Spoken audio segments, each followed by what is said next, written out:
The wind carried her name like a dying breath through the pines, syllables stretched thin across impossible distance. Kate Morrison stopped mid-stride, pack swaying against her spine, leather straps creaking in the mountain silence that followed. 3 years of isolation had taught her to trust her instincts above all else, and every nerve in her body screamed that something fundamental had shifted in the wilderness she called home. The voice hadn't belonged to anything human. Her fingers found the knife at her belt, worn bone handle fitting perfectly against calluses earned through countless nights in these Colorado peaks. The forest felt wrong today, emptied of its usual rhythms. No birdsong threaded through the evergreens. No squirrels chattered warnings at her passage. Even the wind seemed to hold its breath between gusts, waiting for something Kate couldn't name. Memory crashed through her defenses without permission. Her hand, younger and steadier, signing resignation papers across polished mahogany. The Genesis Biotech logo embossed in silver at the page's header. Her fingers trembling as ink bled across her name, sealing the end of everything she'd worked to build.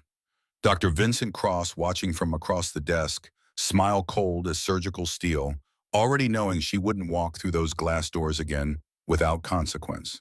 The present snapped back into focus as another sound reached her through the trees. Labored breathing, something massive struggling against restraints. The kind of desperate, animal panic that preceded death by inches rather than mercy.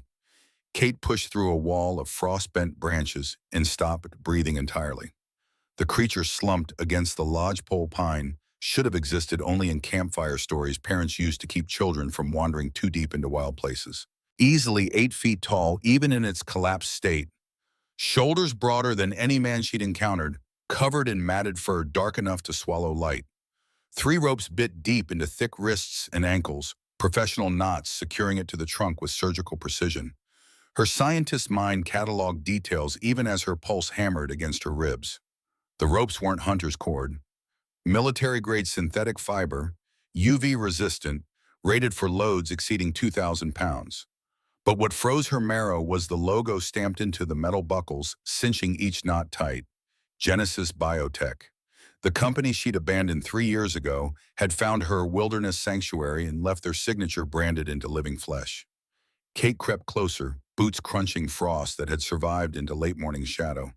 The creature's breathing rattled wet and shallow, ribs expanding with visible effort beneath matted fur. Blood crusted black around rope burns where restraints had sawed through skin for what must have been hours, maybe days. Someone had tied this being here and walked away, letting exposure and dehydration finish what cruelty had started. Her knee touched frozen ground as she knelt beside the massive form. Up close, the fur showed patterns she'd only seen in classified documents locked in Genesis vaults. Genetic markers indicating species hybridization that shouldn't exist outside controlled laboratory conditions. Her pulse shifted from fear into something colder, more surgical.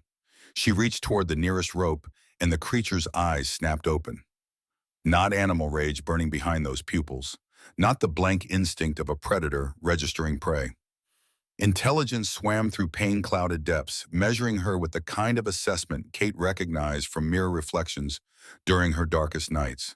This being knew suffering intimately and expected no mercy from creatures wearing human shapes.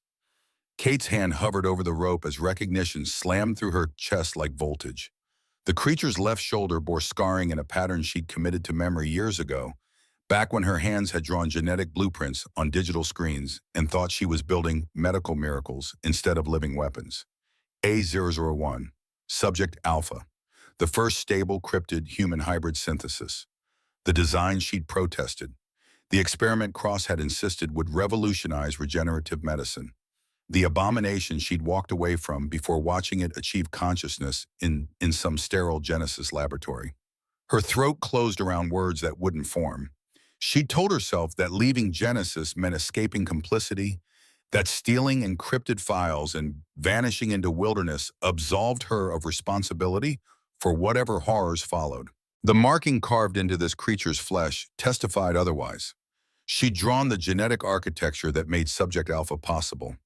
Her intellect, her research, her naive faith in Cross's promises had forged the chains binding this being to slow death in frozen mountains. The creature watched her internal collapse with something approaching understanding. One massive hand flexed against its restraints, not threatening, almost questioning, asking if she'd finish what others had started or prove herself different from the ones who'd left it here. Kate pulled the knife from her belt and set blade to rope. The first fiber parted with a sound like snapping vertebrae, tension releasing in increments that made her shoulders ache in sympathy. She worked methodically, sawing through layers while the creature held utterly still, conserving strength or perhaps surrendering to whatever fate she represented. When the rope finally split, the freed arm collapsed against frozen earth, muscles spasming from renewed circulation. She moved to the second restraint, fingers numb despite gloves, breath fogging between them in small clouds that dissipated before reaching the creature's face. The knots were identical to protocols she'd seen demonstrated during Genesis security briefings, back when Marcus Webb ran tactical operations and taught defensive procedures to research staff who asked too many questions about sample acquisition methods. Marcus, the man who'd helped her escape Genesis with stolen data and a 12-hour head start before Cross learned she'd copied every classified file in the genetics division. The mentor who'd warned her that people like Cross never stopped hunting assets they considered valuable enough to reclaim. The memory carried its own warning. If Marcus's knotwork secured Subject Alpha to this tree, either he'd been forced back into Genesis service, or something worse had compromised the only ally she'd trusted with her life. The third rope snapped and the creature sagged sideways, no longer held upright by restraints. Kate caught one massive shoulder, bracing against weight that should have crushed her, but instead settled with surprising gentleness. The being wasn't trying to overwhelm her. It was trusting her to bear what it could no longer carry alone. She fumbled for the canteen at her hip, unscrewing the cap with shaking fingers. Water poured over rope burns, washing away frozen blood in pink rivulets that steamed against still warm tissue. The creature flinched but didn't pull away, enduring cleansing fire the way it had endured everything else with grim patience. Kate's voice cracked when she finally managed speech. "Who did this to you?" The creature's eyes fixed on hers, and something impossible happened. Its throat worked, shaping sounds that approximated human speech through vocal cords never designed for language. The words emerged broken and wet, but unmistakable. "Kate, help, Emma." Every coherent thought evaporated. The creature knew her name, knew it well enough to shape syllables despite anatomy that should have made speech impossible, but the second name carried implications that froze her more thoroughly than mountain wind could ever accomplish. "Emma? Who's Emma?" Boot heels crunching frost answered before words could. Kate spun, knife raised, positioning herself between the creature and whoever approached through the trees. The man who stepped into the clearing moved with careful deliberation, hands visible and empty, posture deliberately non-threatening in ways only security professionals mastered. Marcus Webb looked 10 years older than their last meeting. Gray streaked through close-cropped hair, new lines carved deep around eyes that had witnessed too much and compartmentalized too little.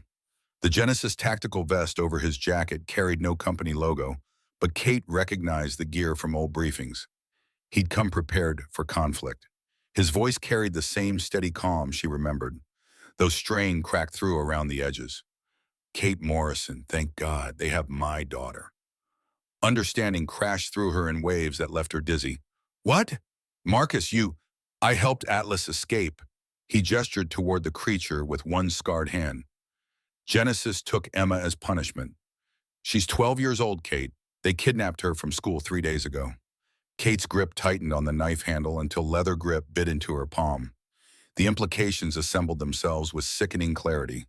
Genesis hadn't sent Marcus to recapture escaped assets. They'd taken his child and demanded he deliver Subject Alpha plus the geneticist who designed it, payment for crimes that amounted to basic human decency. They're using her as leverage. Cross made the offer personally. Marcus's jaw tightened. "Bring back Atlas and Kate Morrison within 72 hours. Emma gets released. Refuse and she disappears into the same black site holding the rest of the test subjects." The creature, Atlas, shifted beside Kate, drawing their attention. One massive hand moved with surprising dexterity, dragging through frost and pine needles to sketch crude shapes in the frozen ground. A small stick figure, clearly human and child-sized. 4 larger figures, built with the heavy proportions that marked Atlas's own form. Kate's breath caught. Your family. Genesis has them too. Atlas nodded slowly, eyes holding hers with intensity that transcended language barriers. The being wasn't just confirming facts.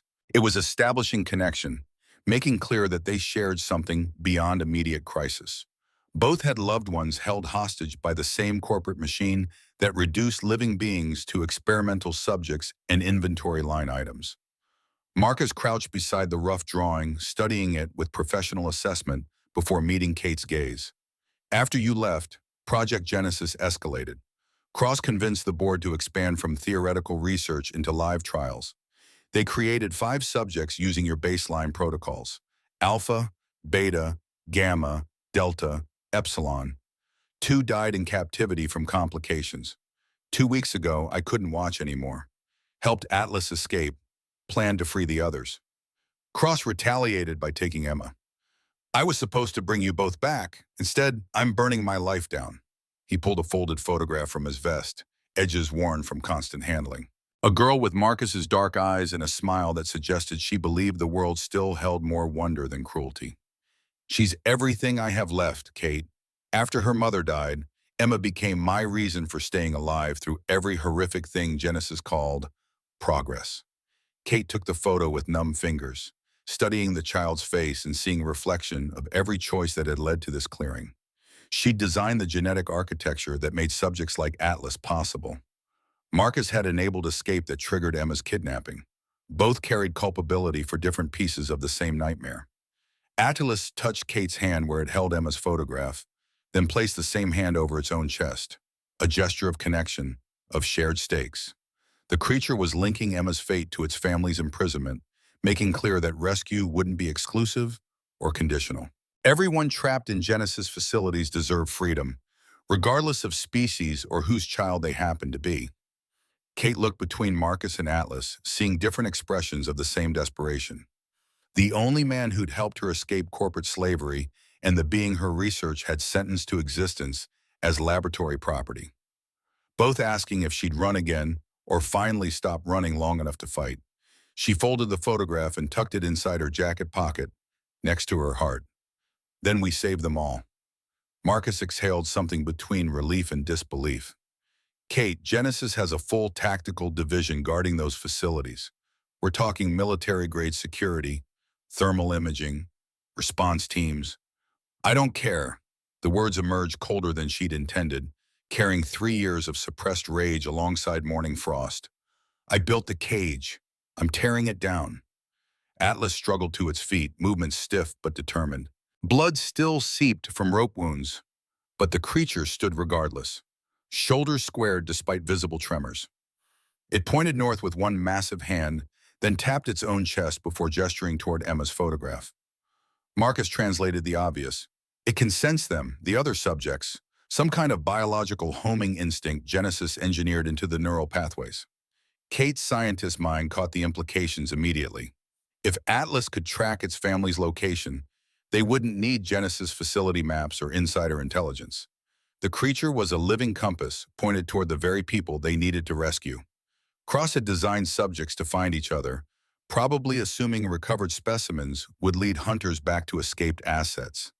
She studied the being's face, seeing past genetic markers and experimental designations to the person underneath. Atlas wasn't a weapon or research specimen. It was someone's family, fighting to reclaim loved ones stolen by people who viewed consciousness as intellectual property. Sounds reached them through the trees before any of them could move. Multiple boot steps, coordinated spacing, tactical approach patterns that sent ice down Kate's spine. Marcus's expression shifted into combat readiness, hand dropping to the sidearm holstered at his hip. 3 figures emerged from different vectors, triangulating the clearing with professional precision. Black tactical gear, no visible insignia, weapons raised but not yet aimed. The leader wore mirrored sunglasses despite forest shadow, voice emerging flat and mechanical through communication gear. Dr. Morrison, Marcus Webb, step away from Subject Alpha. The speaker's face registered in Kate's memory with sickening recognition. Hawk, Genesis security chief, Cross's personal enforcer, the man who'd escorted her from the building after her resignation and warned that people who stole company property usually ended up regretting it in ways their families felt for generations. He moved closer, weapon trained on Atlas, with practiced steadiness. Dr. Cross sends his regards. Also a reminder that Marcus has 68 hours remaining on the Emma deadline. Marcus went rigid beside her. Where is she? Comfortable, fed, unharmed. Hawk's tone suggested he was reading from a shopping list. Provided you both come voluntarily and Subject Alpha returns to containment without incident. Kate positioned herself between Hawk's weapon and Atlas, hands empty but stance rigid with refusal. Not happening. Dr. Morrison, you don't understand the situation. I understand Cross has a 12-year-old hostage and thinks that gives him leverage over people who've already lost everything. Her voice carried across the clearing with surgical precision. I understand he's threatening a child to reclaim escaped prisoners. What I don't understand is how any of you follow orders from a man who measures success by how many sentient beings you torture. Hawk's expression remained neutral, behind mirrored lenses. Sentient is a matter of legal definition. Genesis Legal Counsel has determined subjects qualify as corporate assets under current intellectual property law. Emma's not corporate property. Emma is leverage. Hawk raised his comm unit, finger hovering over the call button. If Dr. Morrison and Subject Alpha don't accompany us immediately, the girl gets transferred to Lab Omega. Once she's inside that facility, Webb, you know what happens to witnesses Cross considers inconvenient. The radio crackled before Marcus could respond, background sounds bleeding through whatever channel Hawk had opened. A child's scream, high and terrified, cut off abruptly by adult voices issuing commands. Then something else. Something that shouldn't have been possible through the distortion. A roar. Deep, resonant, unmistakably non-human. The kind of vocalization that came from a chest cavity twice the size of any human lung capacity. Atlas went rigid beside Kate, entire body tensing as recognition crashed through whatever neural pathways connected it to family. The creature's throat produced an answering call, lower-pitched but harmonizing with the radio transmission in ways that suggested communication beyond simple noise. Kate's hands clenched into fists as understanding assembled itself. Emma's not just imprisoned somewhere. She's being held in the same facility as the other subjects. Hawk's silence confirmed what his words wouldn't. Cross had placed his human hostage in direct proximity to the cryptid family he was using as leverage against their escaped member. Everyone trapped inside Genesis walls represented bait for someone else, chains linking species through shared captivity. Marcus's voice dropped into a register Kate had never heard from him, cold enough to freeze blood. If Cross hurts my daughter, then you should have brought us what we asked for 72 hours ago.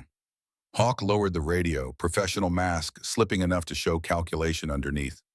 Dr. Morrison comes willingly. Subject Alpha surrenders peacefully. Everyone goes home.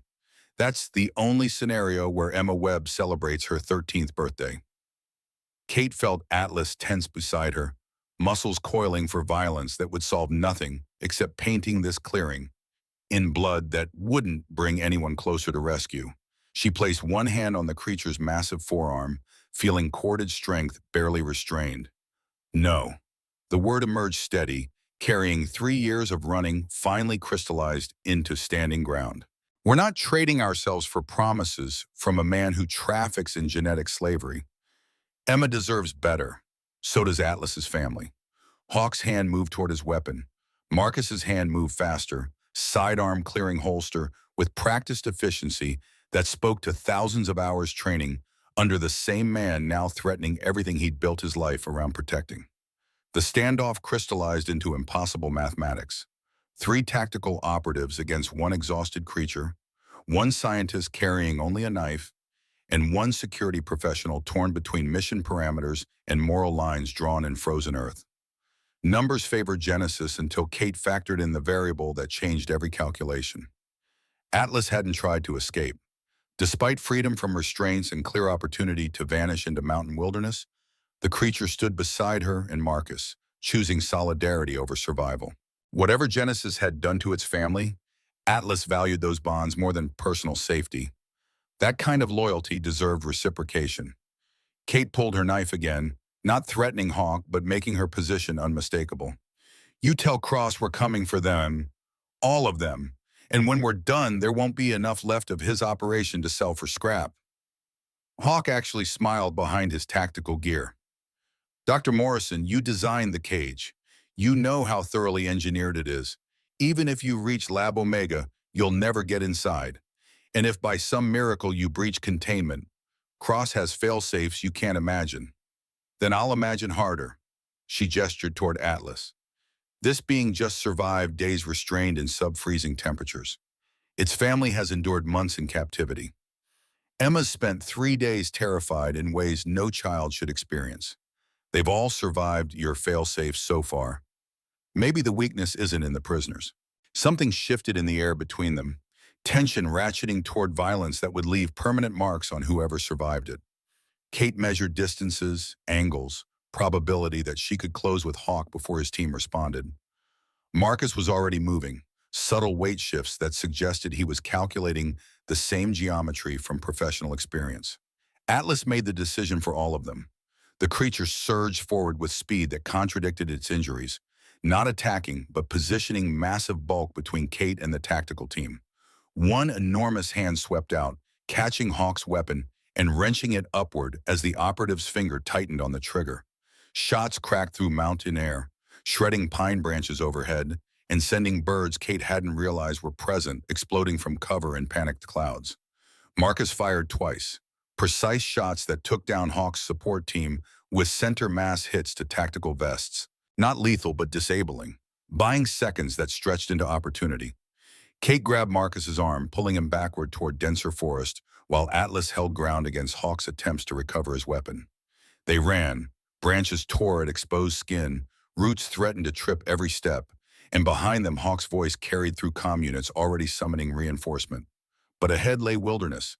Kate had spent 3 years learning to navigate blindfolded, advantages Genesis training couldn't match. Atlas caught up within 50 yards, moving with surprising silence for something its size. The creature took point without discussion, navigating terrain by senses Kate couldn't match. Marcus covered their rear, weapon raised and tracking for pursuit that would come regardless of how far they ran. They didn't stop until a half-mile separated them from the clearing, lungs burning and legs trembling from exertion that left them gasping against frozen tree trunks. Kate's pack had vanished somewhere during the flight, taking supplies she'd need for extended wilderness survival. Marcus still carried his tactical vest, but ammunition wouldn't last against determined pursuit. Atlas crouched beside them, breath steaming in great clouds that suggested exertion, but not exhaustion. The creature produced a small sound, somewhere between inquiry and reassurance, checking if its companions could continue. Marcus met Kate's eyes, face carrying the kind of weariness that came from crossing lines no training prepared anyone to navigate. What now? Now we become what Genesis made us. Kate straightened despite protesting muscles, mind already assembling pieces into strategy. They took Emma because they think she's leverage. They kept your family because they think you're assets. Everyone's wrong. She turned to Atlas, reading intelligence and features Genesis would classify as primitive. "Can you still feel them? Your family?" Atlas nodded slowly, raising one hand to point north-northeast, the same direction Genesis had always maintained its secure research facilities, far from population centers where accidents might attract unwanted attention. "How far?" The creature studied the horizon, then held both hands apart in a gesture suggesting significant but traversable distance.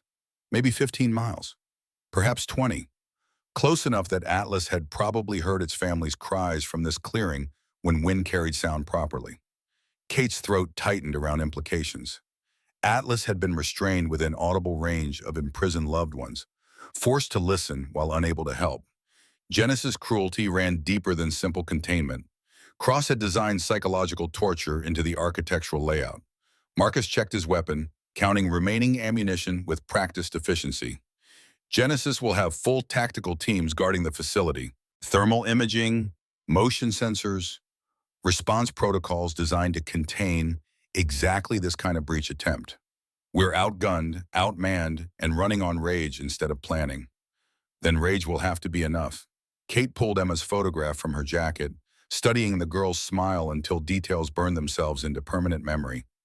Cross thinks we'll trade ourselves for hostages. Instead, we're going to take everything he values and burn the rest.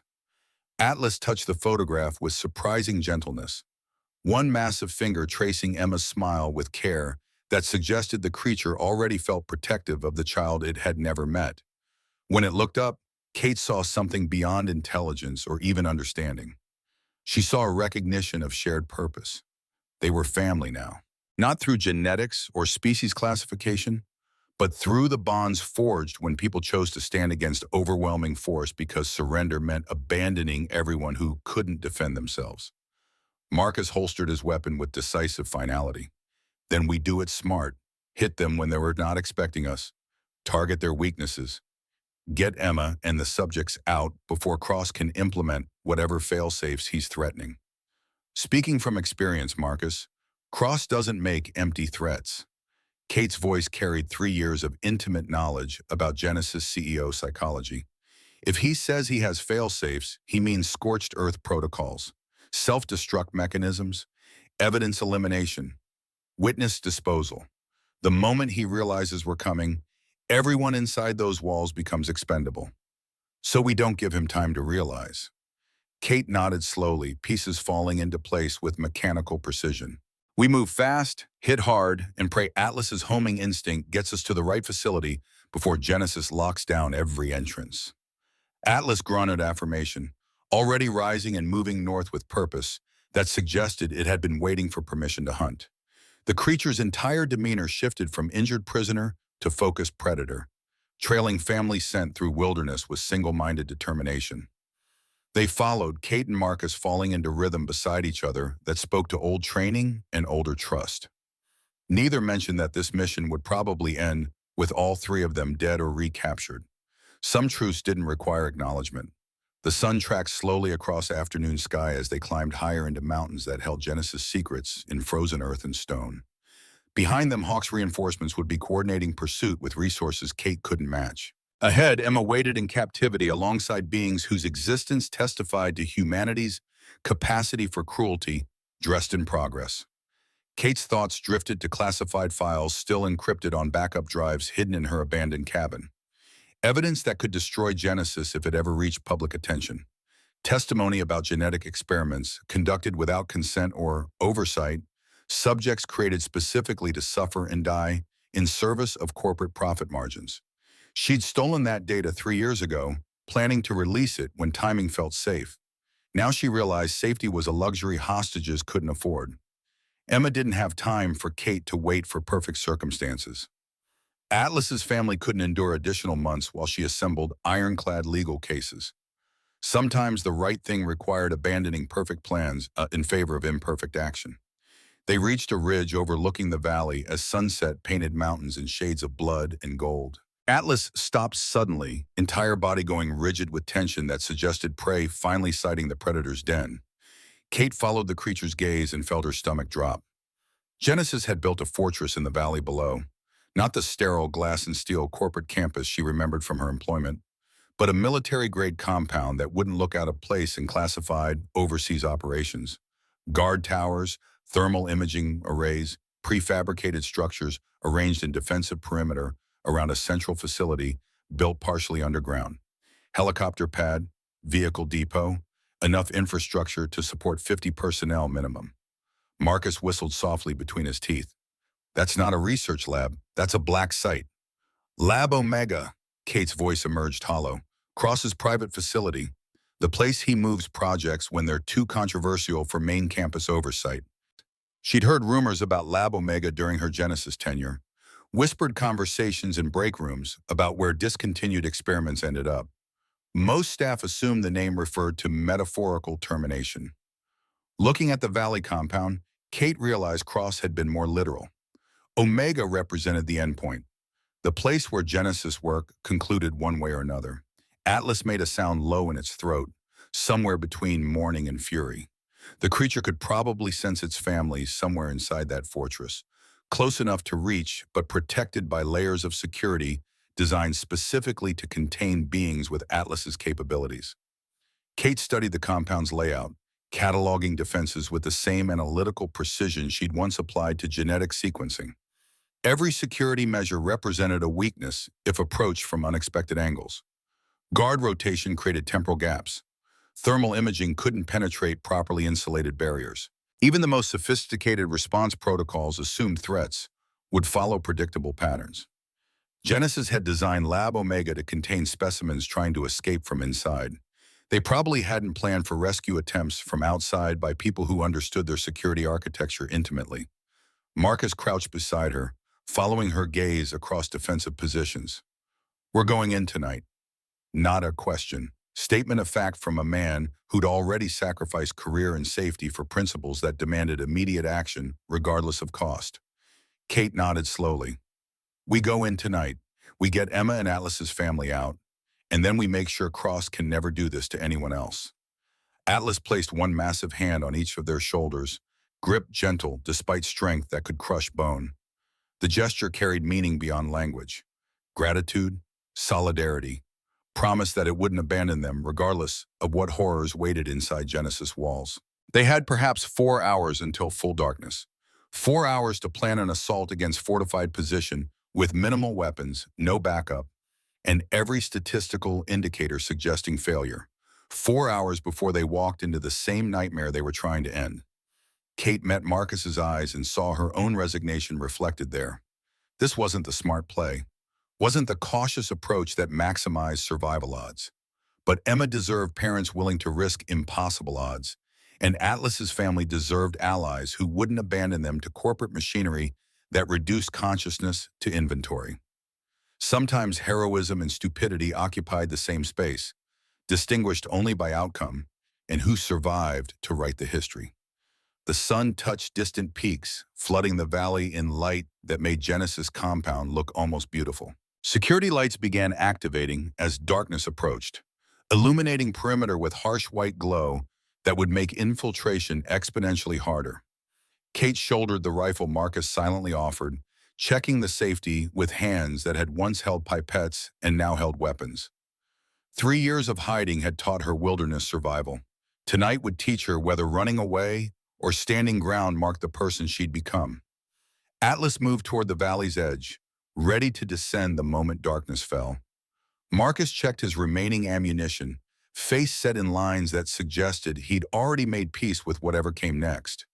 Kate whispered to the mountains, to Emma trapped somewhere in the compound below, to every being Genesis had reduced to experimental subject and inventory line. "We're coming, hold on just a little longer." The words vanished into wind that carried them down into the valley where lights blazed against gathering night, and somewhere inside concrete walls, people waited for rescue. They had no reason to believe would ever arrive. Darkness fell like a shroud across the valley, transforming Genesis compound into an island of harsh light against mountain shadow.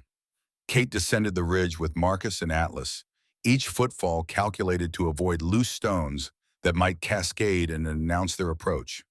The creature moved with impossible silence for something its size, teaching them through example how to flow around obstacles rather than through them. The perimeter fence hummed with current strong enough to stop a charging bear. Kate studied the power signature, recognizing commercial-grade electrification that would leave anyone touching it convulsing on frozen ground. But Genesis engineers had made the mistake of trusting technology over redundancy. The system ran on single-source power, vulnerable to anyone who understood its architecture. Marcus produced wire cutters from his tactical vest, then paused as Kate touched his arm.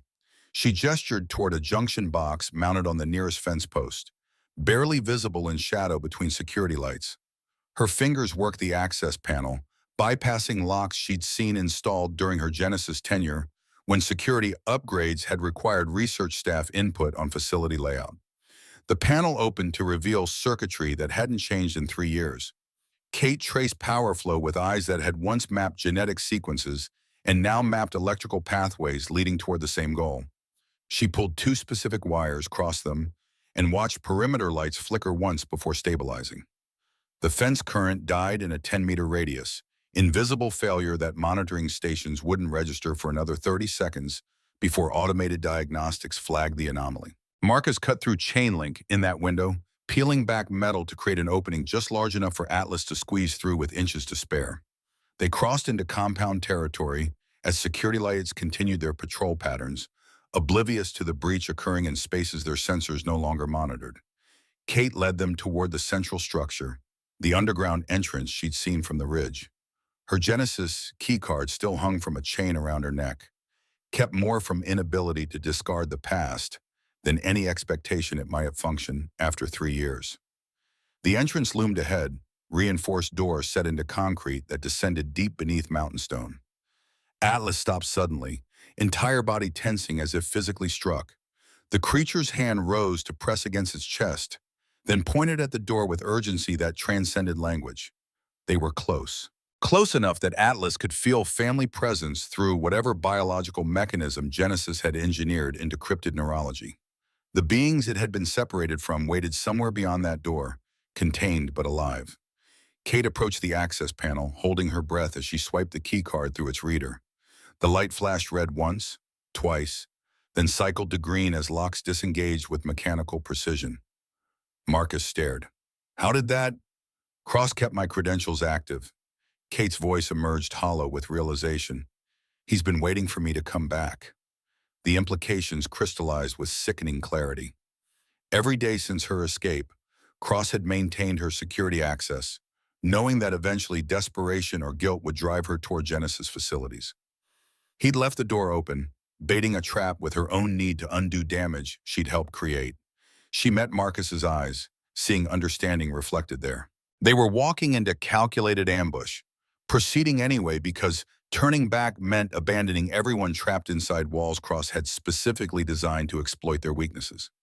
The elevator descended 200 feet through mountain stone, dropping them into depths where screaming wouldn't carry and witnesses wouldn't stumble across activities conducted in the name of scientific progress.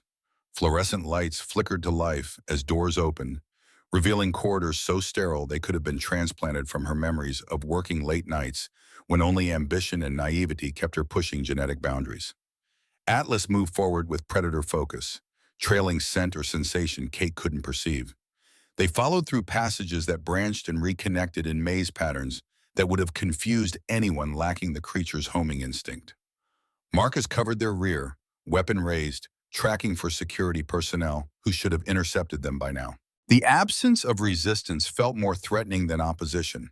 Genesis didn't leave high-value facilities unguarded unless guards weren't necessary, unless the facility itself functioned as containment for anyone foolish enough to enter. Kate's unease crystallized into certainty when they reached a windowed observation room. She approached the glass and felt her heart stop. Emma sat in a chair bolted to the floor, electrodes attached to her temples with medical precision. The girl's face carried tear tracks, but her eyes remained open, focused on a screen positioned directly in her line of sight. Dark hair hung tangled around thin shoulders, and bruises mottled her wrists where restraints had held her for however long Cross had been conducting his experiments. Marcus's breath caught, sound somewhere between sob and growl.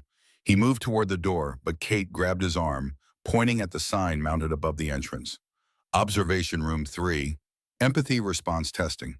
A scientist Kate didn't recognize sat at a control panel, monitoring readouts that spiked and fell in rhythm with whatever imagery Emma was being forced to endure. The woman's voice carried through speakers with clinical detachment. "Subject web, Emma. Tell us what you're feeling as you watch the screen." The display facing Emma flickered to show another room, this one containing a massive creature held down by restraints, while technicians drew blood from wounds that wept despite obvious attempts at medical intervention. The being was clearly elderly, fur grayed and body bent with age, but conscious and aware enough to struggle weakly against bonds. Emma's voice emerged small and broken. "Stop, please stop, you're hurting her." Interesting. The scientist made notes on her tablet. Empathy response registers at 87%. Subject identifies with non-human entity despite species difference. Kate's scientific training provided context her conscience wished it couldn't. Genesis was testing whether humans could form emotional bonds with cryptid subjects, quantifying attachment in ways that would inform whatever protocols Cross intended to implement. If human empathy extended across species boundaries, then cryptid hostages could control human behavior through manufactured emotional leverage. Marcus's face had gone pale. Understanding arriving with the kind of horror that came from recognizing your daughter had been reduced to experimental data point. His hand tightened on his weapon, and Kate knew he was calculating whether he could shoot through the observation glass before security protocols activated. Atlas pressed against the window, massive hands splayed across glass as it stared at the elderly cryptid displayed on Emma's screen. The creature's chest produced a low sound, barely audible, carrying more grief than rage. Kate touched Atlas's shoulder. "Your mother?" The nod that followed contained entire histories of loss. Epsilon, the matriarch, the being Genesis had captured first, using her to lure family members into traps baited with maternal instinct. And now Cross was torturing her within Emma's sight, forcing a child to witness suffering while measuring her psychological responses for future reference. Marcus moved toward the door with purpose that suggested consequences would follow, regardless of tactical wisdom. Kate followed, knowing they'd passed the point where careful planning mattered more than immediate action. Atlas brought up the rear, moving with controlled violence that would erupt the moment barriers separating them from Emma disappeared. Kate's keycard opened the observation room's lock. The scientist looked up from her tablet, recognition dawning too late to trigger whatever alarm protocols would have summoned security. Marcus crossed the space in 3 strides, weapon pressed against the woman's temple with pressure that suggested he was measuring whether killing her would improve or complicate their situation. "Disable the restraints. Now!" The scientist's hands shook as she entered commands. Emma's electrodes disengaged, chair restraints releasing with pneumatic hisses. The girl stood on trembling legs, turning to see her father for the first time in 3 days. "Dad?" Marcus caught her as she stumbled, wrapping arms around thin shoulders that shook with sobs Emma had been holding back through however many hours of psychological torture Genesis had inflicted. His voice cracked when he managed speech. "I've got you, honey. You're safe now." Emma pulled back enough to see Atlas standing in the doorway, 8 feet of predator physiology that should have sent her screaming. Instead, her expression shifted through fear towards something approaching recognition. "You're Epsilon's family." Atlas inclined its head slowly, studying the child with intensity that suggested it was assessing whether she'd been permanently damaged by captivity. When Emma extended one small hand toward the creature's massive one, Atlas accepted the gesture with surprising gentleness. "She saved me." Emma's voice steadied as she addressed Kate directly. "The guards were mean when Dad's messages stopped coming. Epsilon got between us. She protected me even though they hurt her for it." Kate's throat closed around words that wouldn't form. Cross had imprisoned Emma alongside the cryptid matriarch, forcing proximity that created the emotional bonds his empathy testing was designed to measure. Epsilon had responded with maternal instinct that transcended species classification, choosing to shield a human child from cruelty Genesis personnel inflicted. And Genesis had quantified that compassion, reducing it to data points in empathy percentages while planning future experiments that would exploit the same protective instincts.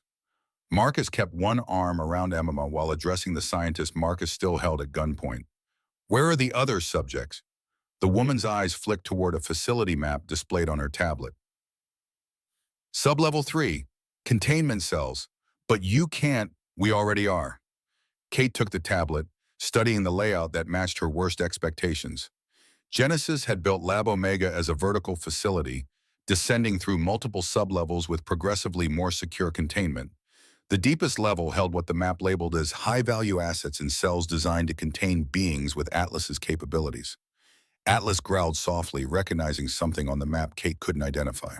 The creature pointed at 3 separate cell markers with increasing urgency, communicating that its family remained separated even in captivity. Cross hadn't just imprisoned them, he'd isolated them from each other, preventing contact that might strengthen resolve or coordinate resistance. They moved deeper into the facility, following Atlas through corridors that grew progressively more institutional. Research labs gave way to medical bays, then to something that looked disturbingly similar to veterinary facilities designed for large animals. The air carried scents Kate recognized from her time conducting genetic research on tissue samples: disinfectant, preserved specimens, the particular chemical signature of cryogenic storage. A door marked "Archives, Authorized Personnel Only" caught her attention as they passed. Her keycard opened it without resistance, revealing rows of filing cabinets and computer terminals that hummed with active data storage. Kate hesitated, torn between immediate rescue mission and opportunity to document evidence that might prevent Genesis from simply rebuilding whatever they destroyed tonight. Marcus saw her expression and understood. 30 seconds. Then we keep moving. Kate accessed the nearest terminal, fingers flying across keys as she navigated through directory structures she'd helped design. Project Genesis files opened at her touch, revealing documentation that made her previous understanding of Genesis activities seem naive. Phase 1, Cryptid Acquisition. Complete. Field teams had captured Atlas's family 18 months ago, using Epsilon as bait to lure younger members into restraints. Medical records detailed injuries sustained during initial containment, including injuries that had permanently crippled one subject's hand. Phase 2, Genetic Extraction and Human Integration, complete. Tissue samples harvested from cryptid subjects had been used to create 5 hybrid entities, each exhibiting different trait expressions. Subject 0, Kate herself, showed highest integration success. Subjects Alpha through Epsilon demonstrated varying degrees of stability. Phase 3, Mass Replication and Military Application, 73% complete. Genesis had sold preliminary data to Department of Defense contractors, promising delivery of 1,000 hybrid soldiers within 6 months. Production facility construction was scheduled to begin next quarter. Phase 4, Civilian Applications. The final stage chilled Kate's blood more than military contracts. Genesis planned to offer gene therapy to wealthy clients, marketing cryptid DNA integration as life extension treatment.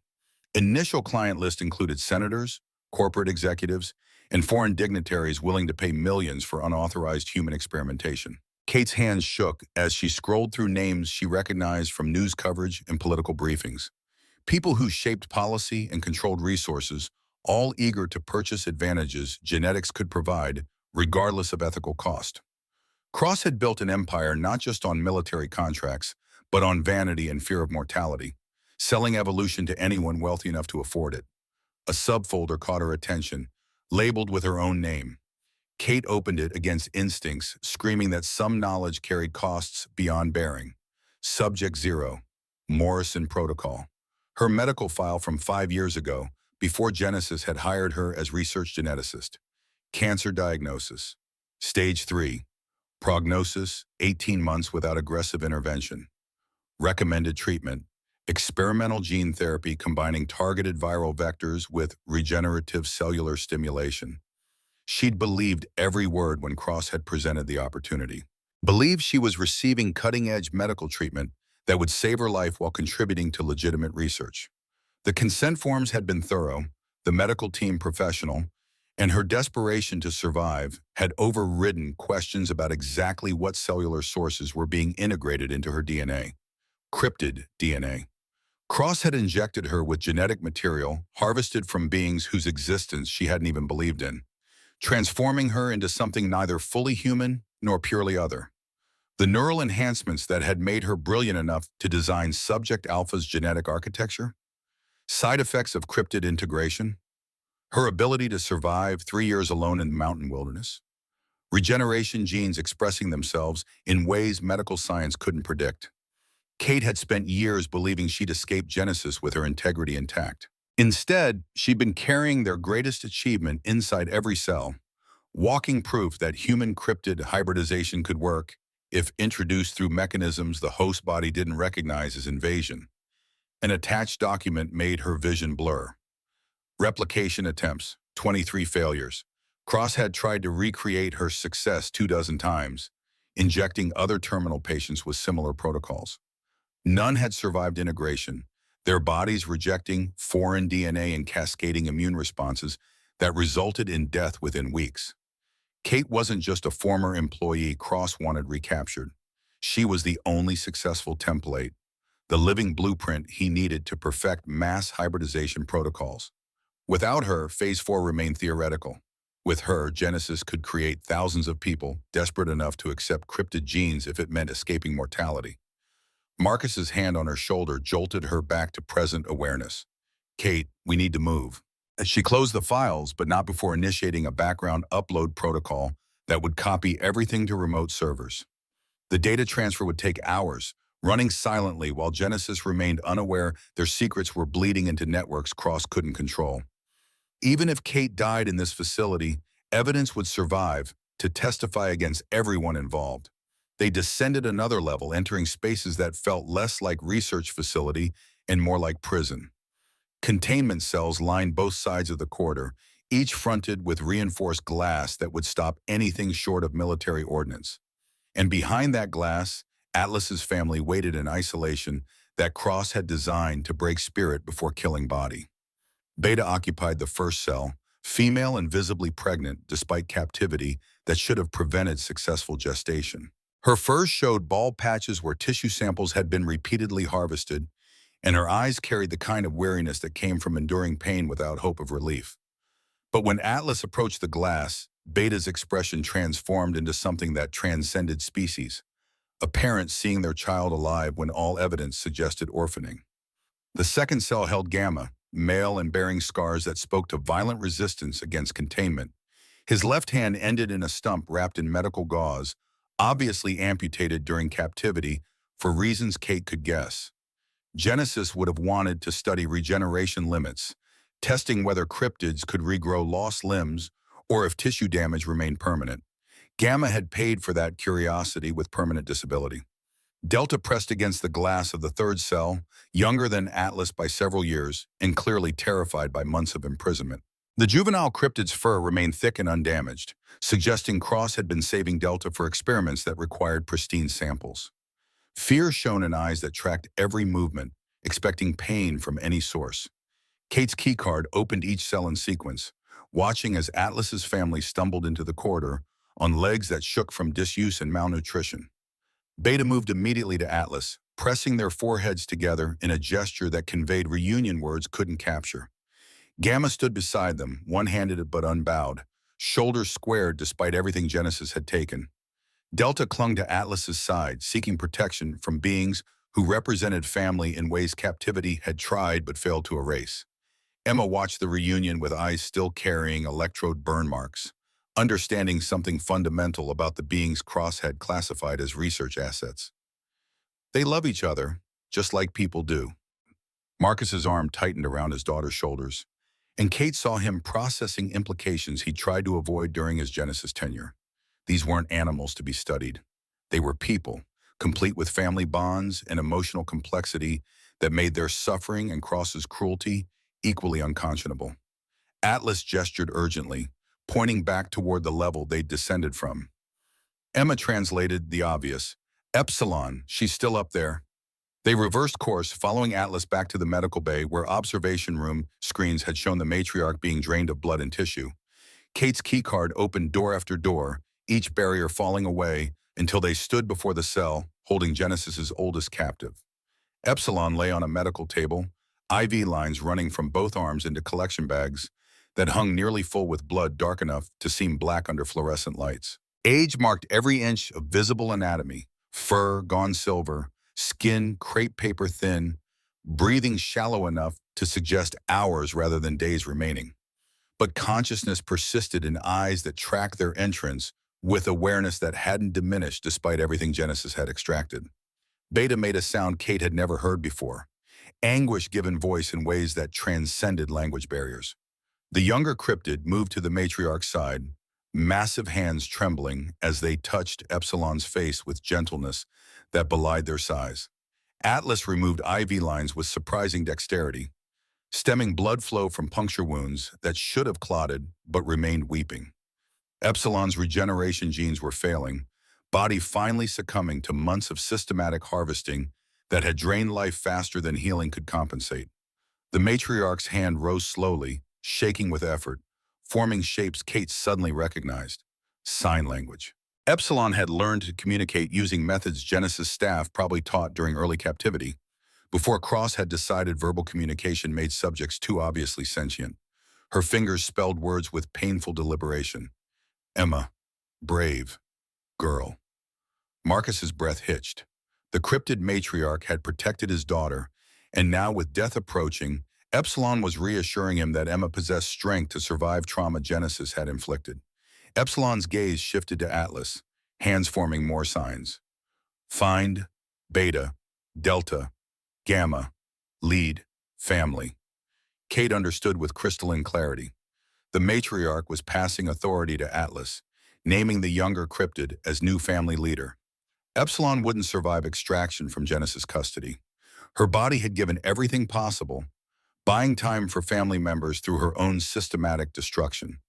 Now she was ensuring Atlas understood the weight of responsibility being transferred along with freedom. Atlas touched its mother's hand, massive fingers completely engulfing Epsilon's as understanding passed between them. The younger cryptid had led escape attempts before. Now it would lead permanently, carrying wisdom Epsilon had spent a lifetime gathering. Alarms shattered the moment, klaxons echoing through corridors with volume designed to be heard throughout the entire facility. Red emergency lights replaced fluorescence, painting everything in shades that had suggested blood and warning. Automated voice began counting down from 60 seconds, announcing containment breach and initiating lockdown protocols. Atlas tensed, pulling family close as doors throughout the facility began sealing with hydraulic finality. Kate spun toward the nearest exit, already knowing it would be too late. Cross had been waiting for exactly this scenario, and now his trap was springing with mechanical precision. Gas hissed from ventilation shafts, colorless and odorless, but obviously designed for purpose beyond climate control. Gamma collapsed within seconds, massive body-hitting tile with impact that cracked flooring. Delta went next, then Beta despite pregnancy that should have offered some protection. Atlas staggered, fighting effects that were overwhelming its family, trying to stay conscious through whatever sedative Genesis had engineered specifically for cryptid physiology. Emma dropped in Marcus's arms, her smaller body volume meaning faster uptake of whatever compound filled the air. Marcus caught her, struggling to stay upright as his own vision began tunneling. Kate felt the edges of consciousness fraying, regeneration genes delaying, but not preventing the inevitable. The door opened and Dr. Vincent Cross entered, gas mask protecting him from the toxin he'd released into his own facility. He looked exactly as Kate remembered, tall, silver-haired, wearing $3,000 suits even in underground laboratories. Behind him, Hawk and 4 operatives maintained perimeter security with weapons raised. Cross's voice carried through his mask with conversational pleasantness. Dr. Morrison, thank you for gathering everyone in one convenient location. You've saved my team's considerable effort. Kate's knees buckled, and she caught herself against Epsilon's medical table. The matriarch still breathed, barely, consciousness persisting through sedative that dropped beings twice her size. You knew we'd come. I designed the facility specifically to encourage it. Cross approached slowly, confident in chemicals doing work violence couldn't accomplish. You're predictable, Kate, always have been. Present you with suffering you believe you caused, and you'll sacrifice anything to alleviate guilt. Marcus tried to raise his weapon, but hands that had held steady through combat scenarios now trembled too much for accurate aim. Hawk stepped forward and retrieved the gun with professional efficiency, then stepped back to maintain tactical distance. Emma lay unconscious in her father's loosening grip, tear tracks still visible on her face. Cross glanced at the girl with clinical detachment. The child demonstrated excellent empathy response, scores in the 87th percentile, quite useful data for Phase 4 implementations. Marcus's voice emerged as growl despite sedative pulling him towards unconsciousness. She's your goddamn lab rat. She's a data point. Cross knelt beside Epsilon, studying the matriarch with the same expression he'd probably worn while dissecting specimens. As are all of you, even Dr. Morrison, though she represents considerably more valuable research opportunity. He produced a tablet, pulling up files Kate had just finished reading. Subject 0 documentation appeared on screen, complete with her medical history and failed replication attempts. 23 failures, Kate. 23 terminal patients who died because I couldn't recreate what your body accomplished. Do you understand how frustrating that's been? Knowing perfection exists but remaining unable to duplicate it? Kate's vision doubled, split, merged again with effort that left her gasping. You're not taking me alive. Oh, I don't need you alive. Not permanently. Cross gestured and Hawk produced medical equipment Kate recognized from her cancer treatment. Biopsy needles, tissue preservation containers, genetic sequencing apparatus. I just need your day intact. Consciousness is optional. Atlas made a desperate lunge toward Cross, but sedative had advanced too far. The creature collapsed mid-stride, hitting tile beside its family members. Only Epsilon remained partially conscious, witnessing surrender she'd spent months fighting to prevent. Kate reached toward her pocket where she'd kept the thumb drive containing backup files, evidence that could destroy Genesis if it ever reached proper authorities. Her fingers closed around the device, pulling it free with movements that felt like pushing through syrup. Cross saw the drive and smiled. The encrypted files you stole 3 years ago. I was wondering when you'd try to leverage them. He extended his hand, expecting surrender. Kate looked at the drum at Cross, at Emma unconscious on cold tile. Then she opened her mouth and swallowed the device whole. Cross's expression shifted through surprise into genuine anger. What have you done? Bought time? Kate forced words through throat that wanted only to stop trying. That drive contains hardware encryption. Stomach acid won't damage it, but you can't cut me open without destroying its contents. Regeneration genes will break down any circuitry you try to extract from damaged tissue. The logic crystallized with beautiful simplicity. Cross needed her alive and intact to retrieve evidence that could dismantle his empire. And the longer retrieval took, the more opportunity existed for that evidence to reach parties who'd use it against Genesis. Cross stared at her, and Kate saw something she'd never witnessed before. Uncertainty in his carefully controlled expression. He turned to Hawk. How long until it passes through her system?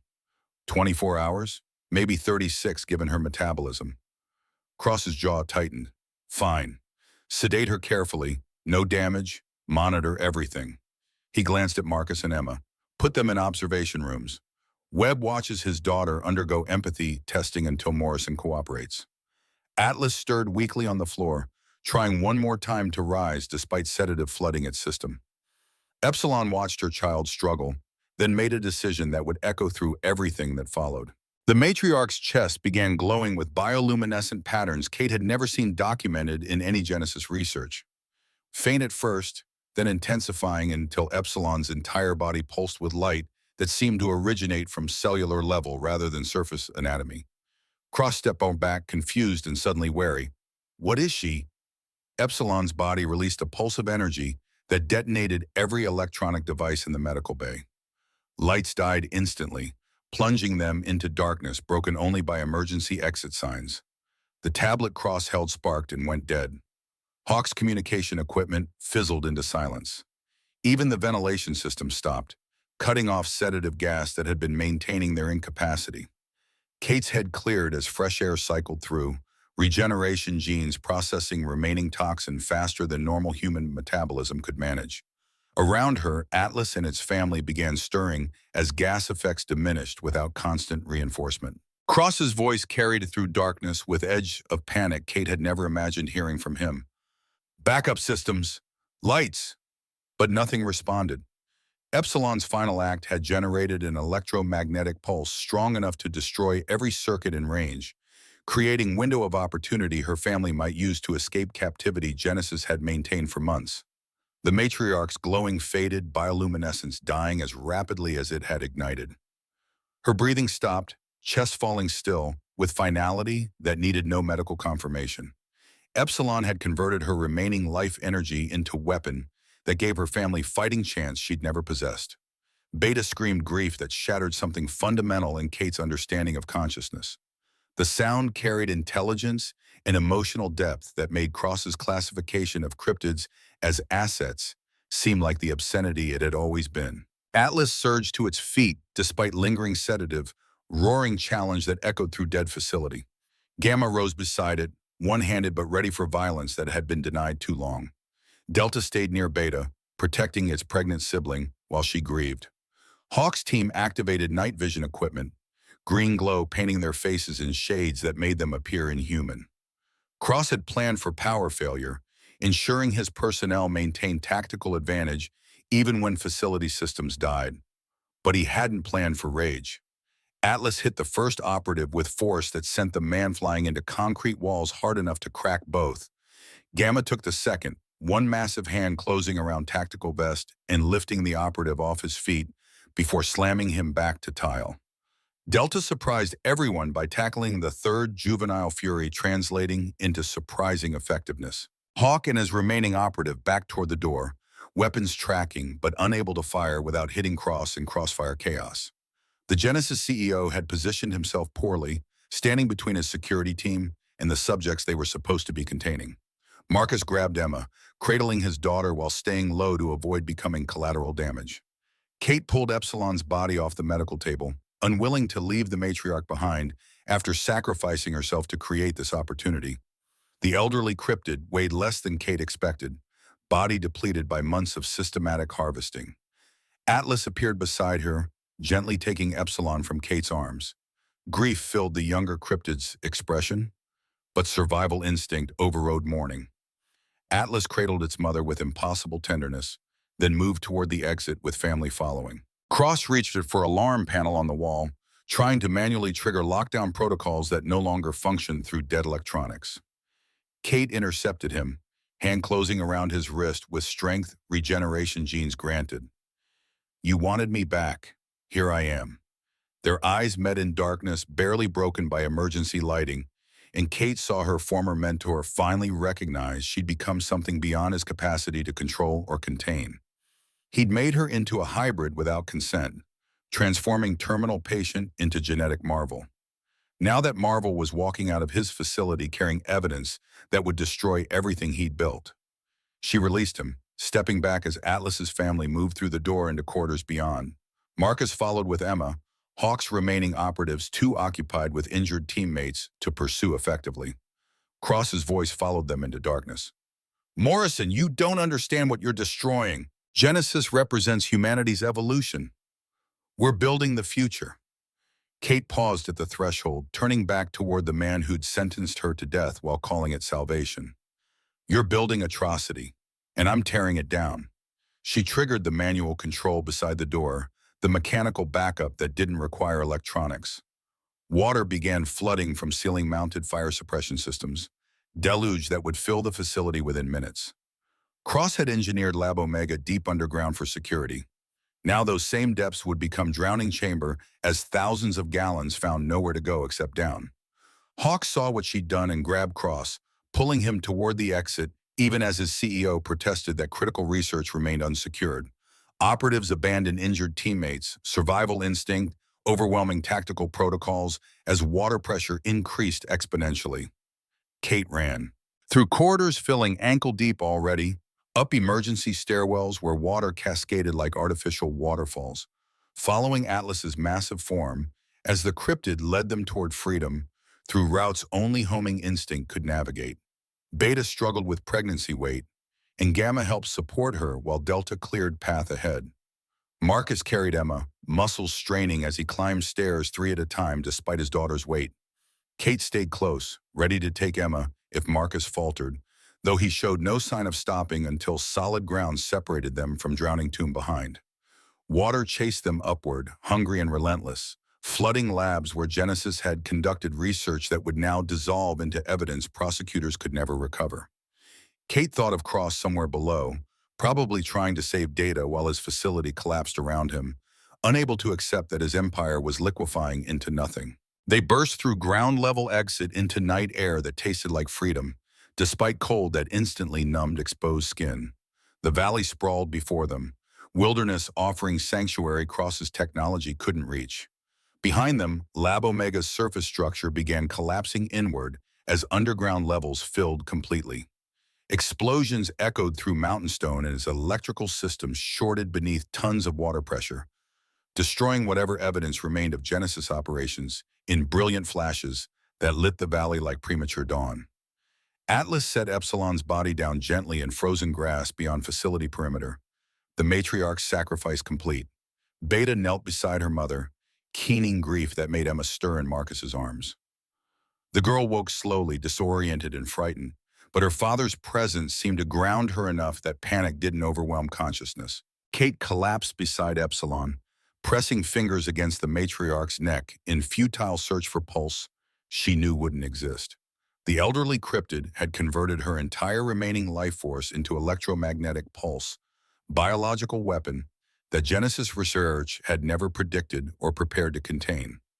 Emma climbed down from Marcus's arms, moving with care toward Atlas's family despite having every reason to fear beings larger and stronger than any human. She knelt beside Epsilon, placing small hand on the matriarch's cooling shoulder. "Thank you for protecting me." Beta looked at the child, understanding, passing between human and cryptid, that Cross's empathy testing had measured, but never truly comprehended. Emma wasn't expressing learned response or strategic emotional manipulation. She genuinely grieved for being who'd chosen to shield her from cruelty Genesis personnel had inflicted. Atlas drew Emma gently away from Epsilon's body, then covered the matriarch with its own jacket, impromptu burial shroud that honored sacrifice words couldn't capture. Gamma and Delta stood beside their sibling, heads bowed in mourning ritual Kate suspected had roots older than human civilization. Sound of helicopter rotors cut through night air, growing louder as aircraft approached from the south. Kate scrambled to her feet, expecting Genesis reinforcements despite facility destruction. But the helicopter bore different markings, military insignia suggesting Department of Defense rather than corporate security. The aircraft descended toward them with spotlight painting their group in harsh white illumination that made Cryptid's eyes reflect like animals caught in headlights. Loudspeaker crackled to life with amplified voice that carried across the valley. "Dr. Morrison, Marcus Webb, stand down. You're all under federal custody." Soldiers rappelled from the helicopter before it fully landed, surrounding them with weapons trained but not yet firing. Kate counted 20 personnel, more than enough to overwhelm even Atlas's family if they chose violence over cooperation.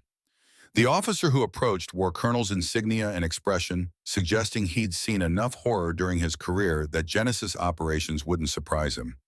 His eyes moved across their group, 2 humans, 1 child, 4 cryptids, and 1 corpse that defied easy classification. "Dr. Morrison, I'm Colonel Hayes. We've been monitoring Genesis operations for 6 months. Your data upload triggered alerts across multiple government agencies." He gestured toward Lab Omega's collapsing structures. "What happened here?" Kate met his eyes, too exhausted for anything except brutal honesty. "Justice. Finally." Hayes's soldiers maintained defensive perimeter while medics attended Emma's electrode burns and checked Marcus for injuries sustained during the facility breach.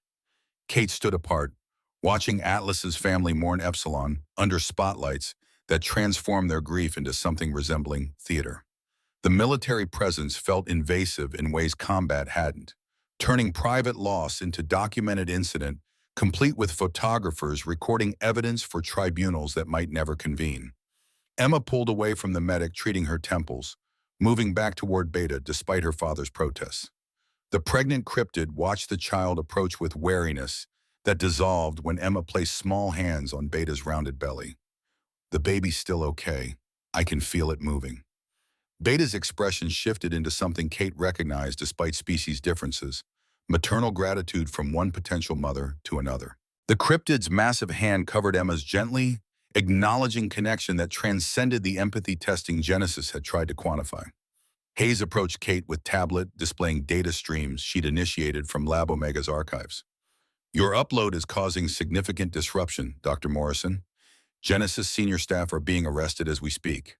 Senate oversight committees have launched emergency hearings. The Attorney General is assembling RICO charges." Kate studied the tablet, watching real-time news feeds showing federal agents raiding Genesis headquarters in 3 states simultaneously. Cross's carefully constructed empire was collapsing faster than Lab Omega had flooded, drowning in evidence she'd spent 3 years hoarding for exactly this purpose. "Where's Cross?" Hayes's expression carried the answer before words confirmed it. "Confirmed dead. His body was recovered from Lab Omega's lower levels. He tried to save research data instead of evacuating." The news should have brought satisfaction. Instead, Kate felt only hollow exhaustion. Cross's death meant he'd never face trial, never answer for crimes committed in the name of progress. The victims he'd created would have justice through policy changes and corporate dismantlement, but they'd never hear him admit culpability or express regret for suffering he'd engineered. "What happens to them?" Kate gestured toward Atlas's family, still clustered around Epsilon's shrouded form. "Classified witness protection while congressional investigations proceed. They'll be secured in federal facilities with appropriate—" "No." Marcus's voice carried across the clearing with finality that stopped Hayes mid-sentence. Absolutely not. You're not putting them in cages again.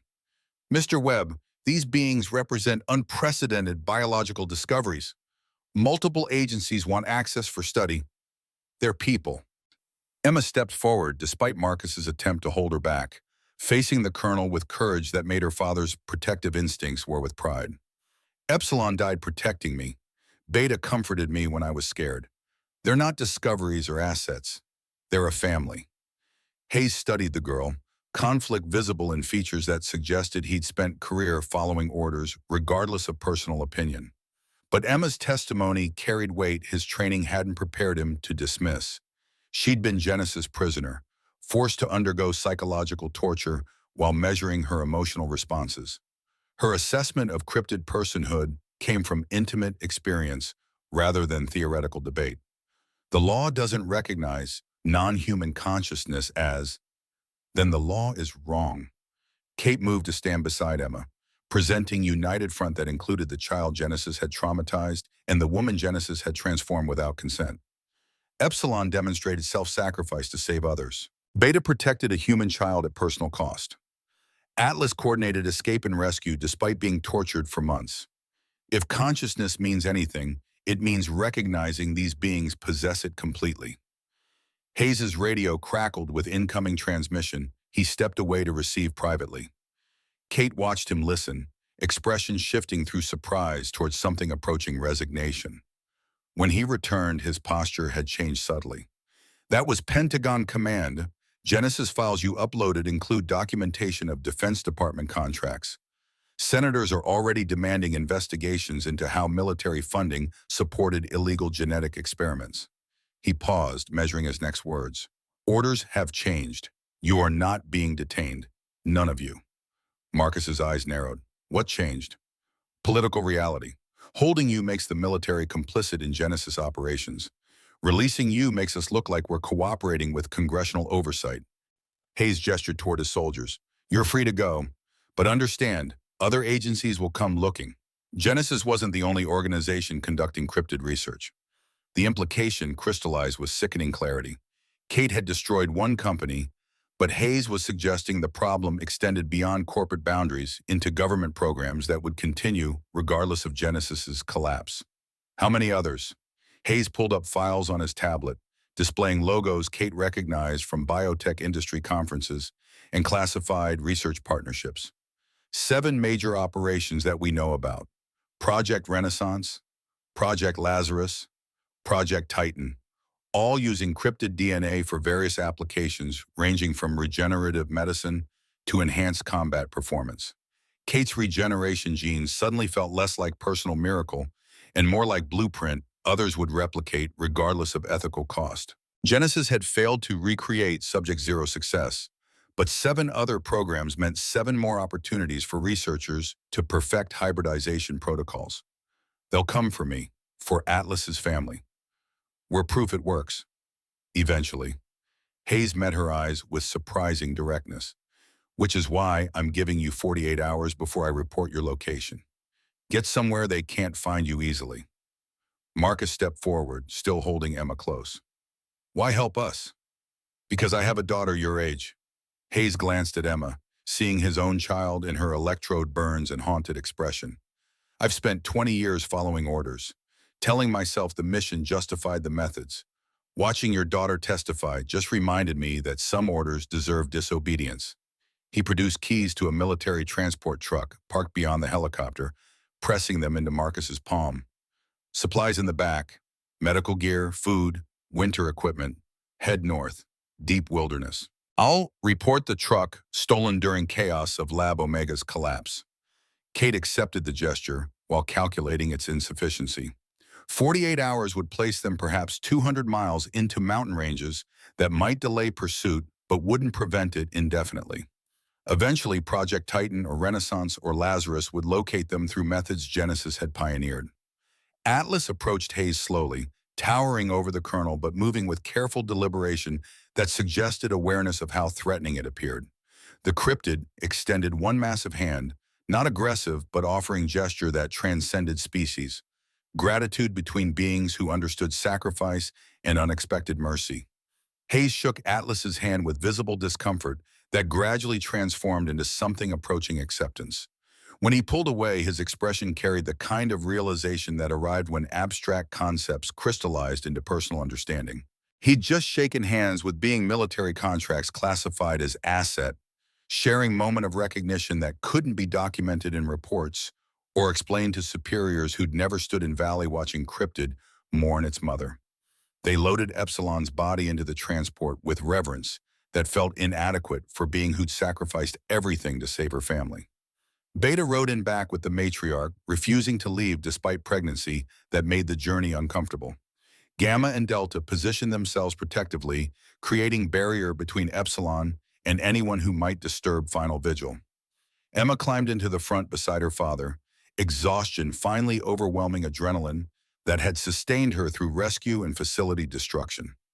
Marcus started the engine while Kate studied maps Hayes had included with supplies, plotting routes through terrain that might offer sanctuary until they determined more permanent solutions. Atlas took position in the truck bed, despite cold that would have killed unprotected humans within hours.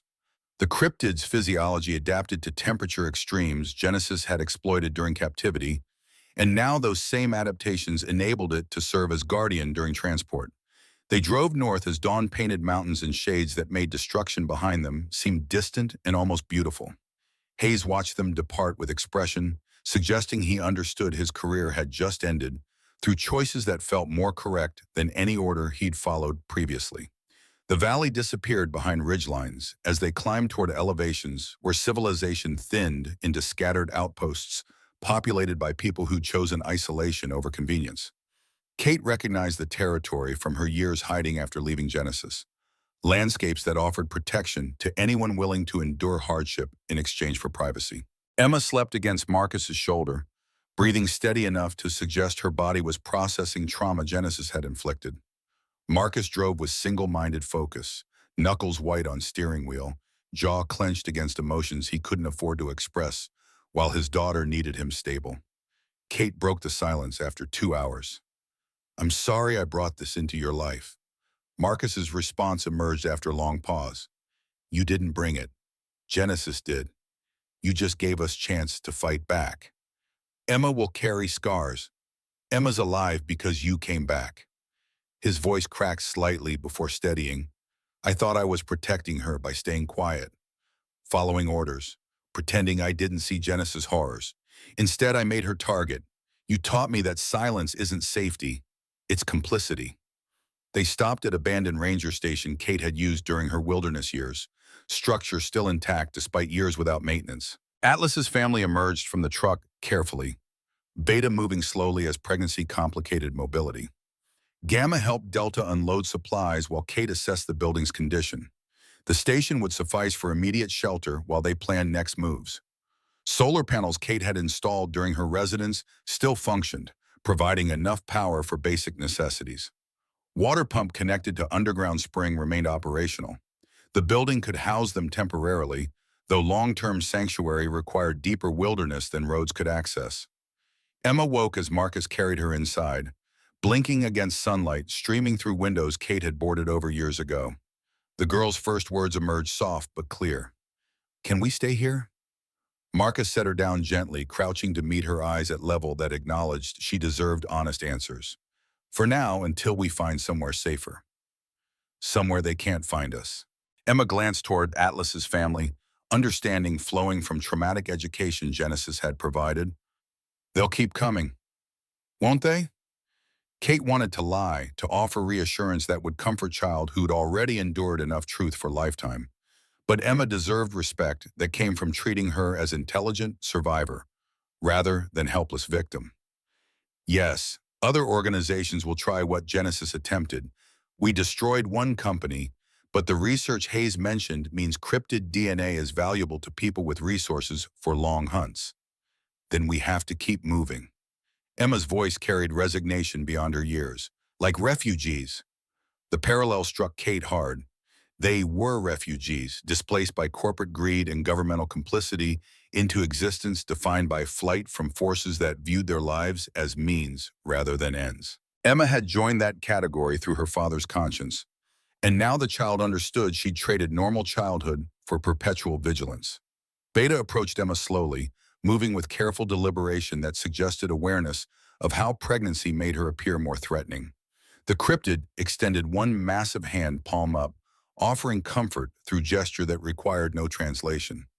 Emma took the hand without hesitation, small fingers disappearing into Beta's gentle grip. "Your baby will be born running too. That's not fair." Beta's expression suggested agreement that transcended language barriers. The cryptid's unborn child would enter a world where existing meant evading capture by humans who viewed consciousness as property and suffering as acceptable research cost. No nursery waiting, no secure future, just flight into wilderness that might offer temporary sanctuary before next threat materialized. Atlas joined them, gesturing with complex hand motions Kate recognized as sign language Epsilon had taught. The creature spelled coordinates numerically, then drew rough map in dust coating the ranger station floor. Mountains, valleys, specific landmarks that suggested destination known through inherited knowledge rather than personal experience. Marcus studied the map, comparing it against topographical charts Hayes had included. "That's 200 miles north. Deep backcountry, no roads for the last 70 miles. Atlas nodded, continuing to sign with patience that suggested this information carried critical importance. Gamma and Delta watched intently, clearly understanding their siblings' communication even if Kate couldn't parse every gesture. Emma pulled out her phone, battery nearly dead, but GPS still functional. She entered coordinates Atlas had indicated, then showed Kate the satellite imagery that appeared. Dense forest, steep terrain, no visible human structures within 50 square miles. "He's leading us somewhere specific." Kate enhanced the image, studying geological features that suggested natural caves and water sources. The location offered everything necessary for sustained habitation if they could reach it before pursuit caught up. But 70 miles through mountain wilderness with pregnant Beta and traumatized Emma represented challenges that couldn't be solved through determination alone. Marcus assessed their supplies with professional efficiency. "We have food for 3 weeks, medical gear, winter clothing, weapons if necessary. But Beta can't handle that terrain. Not this late in pregnancy." Beta placed hand on her swollen belly, then made fist over heart in gesture that needed no interpretation. She would endure whatever necessary to reach destination Atlas had indicated. Pregnancy complications be damned. The family had survived Genesis captivity. They'd survived mountain crossing that might damage but wouldn't kill. Kate recognized the determination, having felt it herself during years alone in wilderness when injury or illness should have ended her. Regeneration genes had saved her repeatedly, healing wounds that would have killed normal humans. Beta possessed similar capabilities, though pregnancy strained resources healing allocated elsewhere. "We rest today, leave at dawn tomorrow." Kate began organizing supplies with systematic precision. "Marcus, you and Emma take the bedroom. I'll coordinate with Atlas's family, determine what they need that we can provide." Emma pulled her father aside, whispering urgently enough that Kate heard fragments despite attempt at privacy. "Dad, I want to help. Don't make me sit back while everyone else works." Marcus's response carried parental instinct toward protection, warring with understanding that his daughter had already proven capable of extraordinary courage. "Honey, you've been through trauma." "So have they." Emma pointed toward Atlas's family. "And they're not stopping. Neither should I." The child's logic defeated Marcus's objections through simple accuracy. Everyone present carried trauma Genesis had inflicted. Allowing Emma to participate in their survival honored her experiences rather than infantilizing her through excessive protection. Kate spent afternoon teaching Emma basic wilderness medicine, showing her how to treat injuries they'd likely encountered during mountain crossing. The girl learned with focus that suggested she'd inherited her father's capacity for operating under pressure, asking questions that demonstrated genuine comprehension rather than polite engagement. Beta watched the lesson with interest, occasionally gesturing questions that Kate translated through context and patience. The cryptid wanted to understand human medical practices, perhaps planning for childbirth that would occur without experienced midwives or sterile facilities. Kate found herself discussing pregnancy complications with being whose physiology she barely understood, improvising solutions based on principles that might not apply across species boundaries. Atlas and Gamma disappeared into forests surrounding the ranger station, returning with fresh game that suggested hunting capabilities Genesis had never properly documented. They shared the meat freely, offering portions to Kate, Marcus, and Emma without expectation of reciprocation. Delta helped prepare the food, juvenile enthusiasm providing levity that afternoon desperately needed. They ate together as shadows lengthened and temperature dropped toward freezing that would settle once sun disappeared completely. Emma sat between Beta and Atlas, conversing through gestures and expressions that required no shared language. Kate watched the child forming bonds with beings Genesis had classified as research specimens. Seeing evidence of connection crosses empathy. Testing had tried but failed to quantify properly. Emma deserved this, Kate realized. After days of psychological torture measuring her capacity for compassion, the girl needed opportunity to exercise that compassion freely without scientists recording data or calculating future exploitation methods. She was learning that empathy wasn't weakness to be measured, but strength to be celebrated.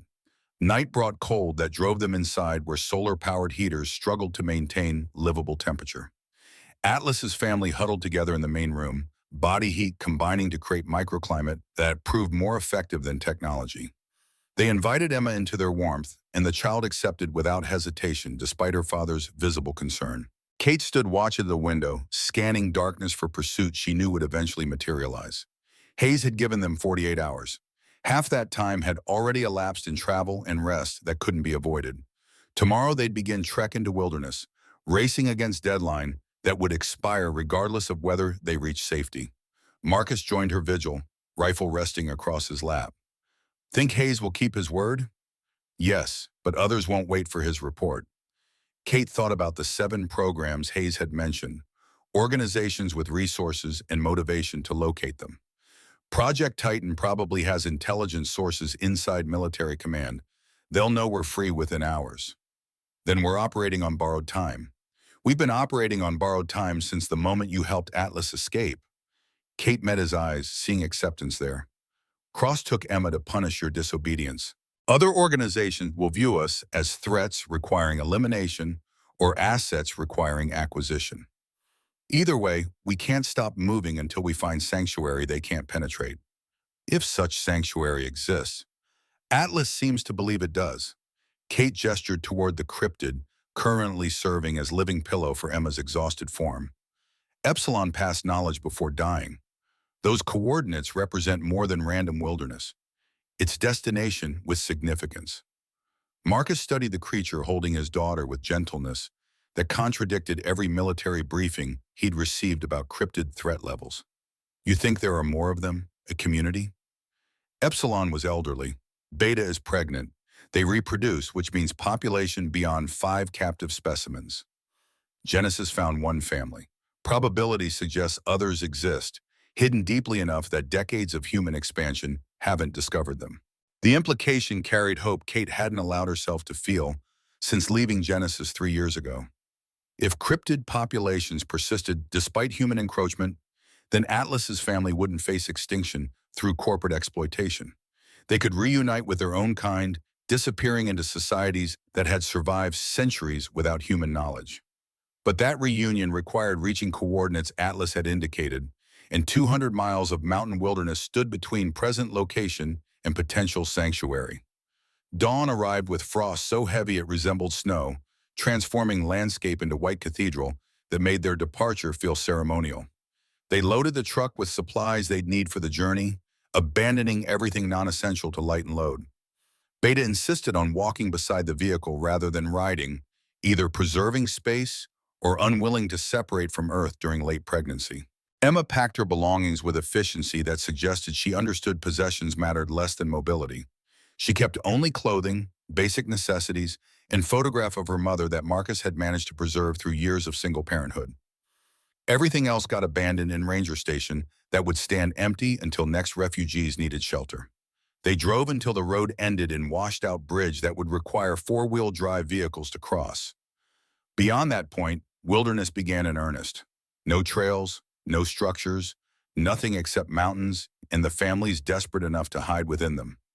Atlas took point, moving with confidence that suggested inherited maps guiding its path. Gamma assisted Beta across difficult terrain while Delta ranged ahead, scouting for obstacles that might require circumventing. Kate, Marcus, and Emma followed, carrying packs weighted with supplies that grew heavier with each mile covered. The first day's march covered 12 miles before exhaustion forced them to stop. They camped in Cave Atlas located, building fire that might attract attention, but provided necessary warmth against temperatures that dropped well below freezing overnight. Beta's breathing had grown labored, pregnancy making the journey more difficult than pride allowed her to admit. Emma helped Kate prepare simple meal from freeze-dried rations, working with competence that suggested she'd process trauma into determination. The girl no longer flinched when Atlas moved near her, no longer hesitated before touching cryptids whose presence had initially triggered fear. "Miss Kate, can I ask you something?" Kate nodded while stirring pot of rehydrated vegetables. "Do you regret working for Genesis, creating Atlas and the others?" The question deserved honesty, despite complexity it demanded. Kate stirred in silence while assembling answer that wouldn't minimize her culpability or exaggerate her agency. "I regret not asking harder questions about where genetic samples came from. I regret believing Cross when he said we were developing medical treatments. I regret that my research enabled suffering I never intended but should have anticipated." She met Emma's eyes directly. "But I don't regret that Atlas exists. Only that existence came through cruelty rather than choice." Emma absorbed this quietly. "Dad says sometimes we can't undo mistakes. Only try to do better going forward." "Your father is correct." Kate added salt to the pot, watching Emma's profile in firelight. "Genesis transformed me into hybrid without my informed consent. I could spend remaining life angry about violation of my autonomy, or I can use what I've become to prevent others from suffering similar exploitation. Which one are you choosing?"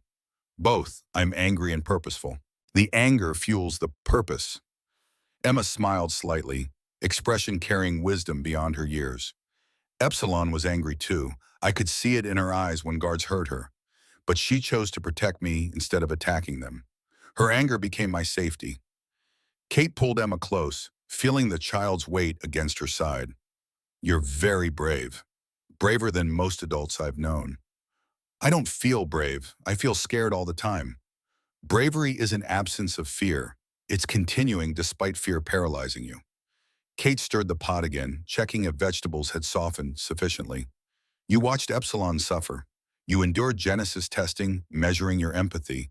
You walked out of that facility and immediately chose to help the beings who'd protected you. That's courage, regardless of how frightened you felt."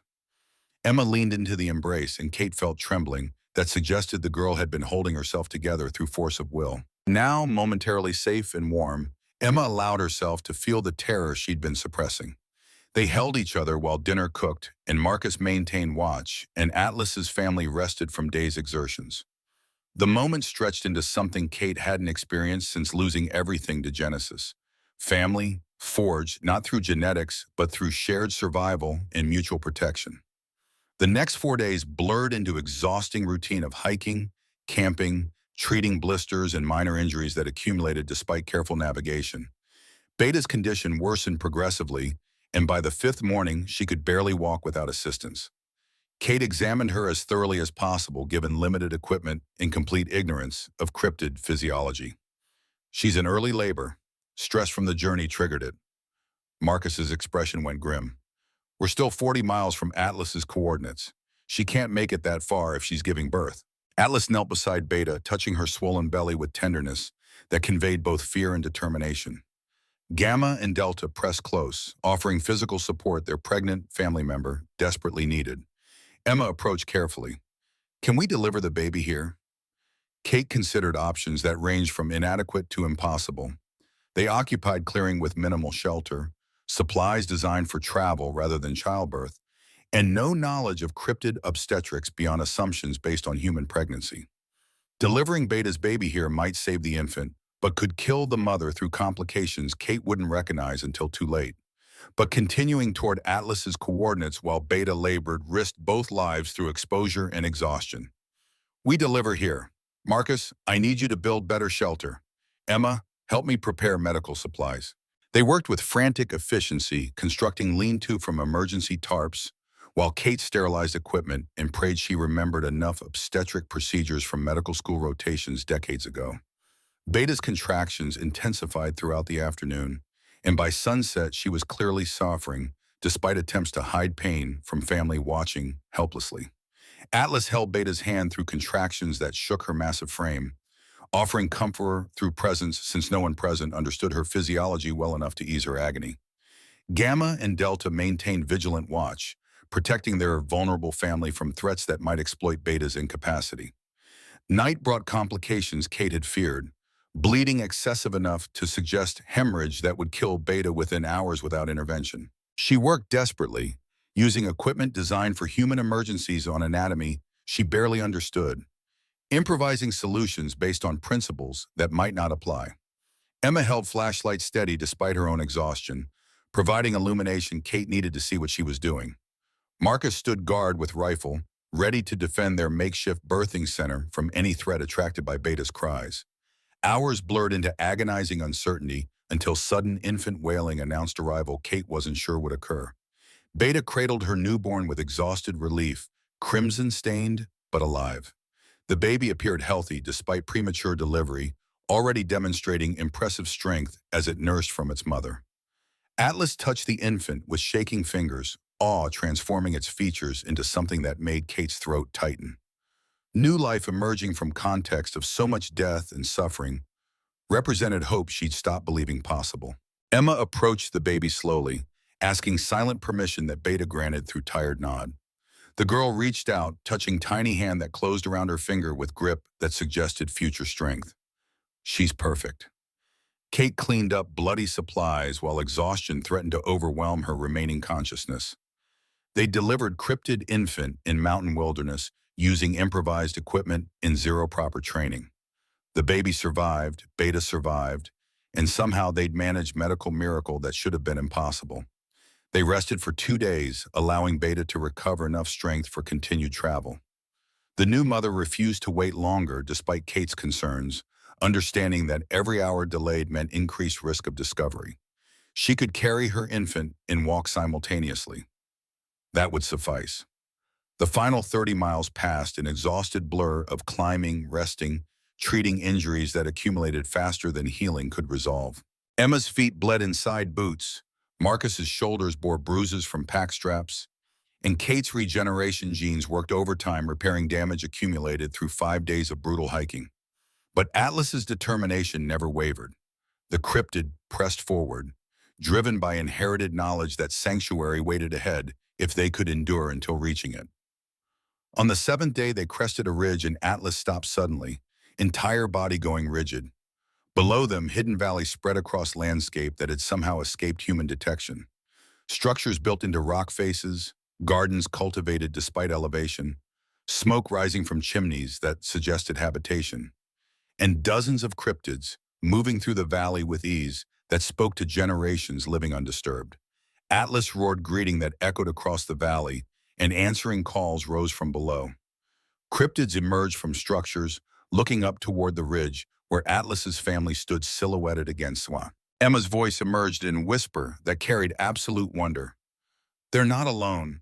They were never alone.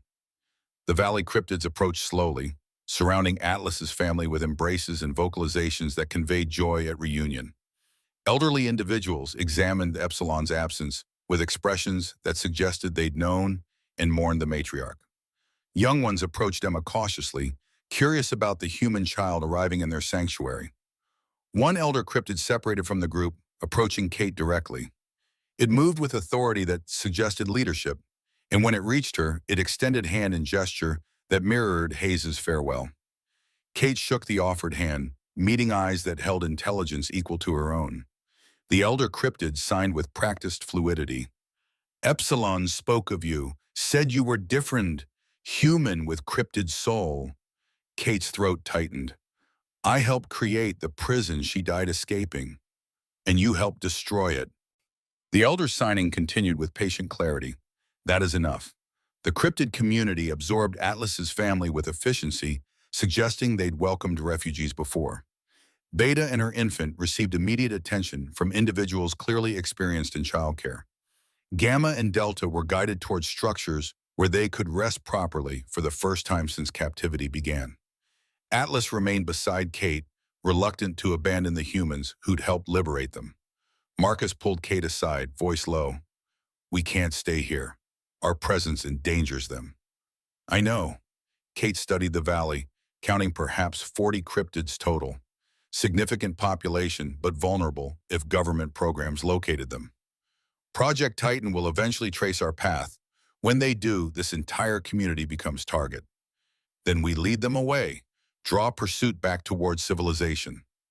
The logic was sound but felt like abandoning mission halfway complete. They'd saved Atlas's family only to leave them vulnerable to the next organization that viewed cryptid DNA as valuable commodity. Emma approached, having overheard their conversation. "What if we didn't run? What if we fought?" Kate and Marcus exchanged glances. "Honey, we're three people against government agencies with unlimited resources. We're three people with evidence that destroys those agencies' credibility." Miss Kate uploaded Genesis files.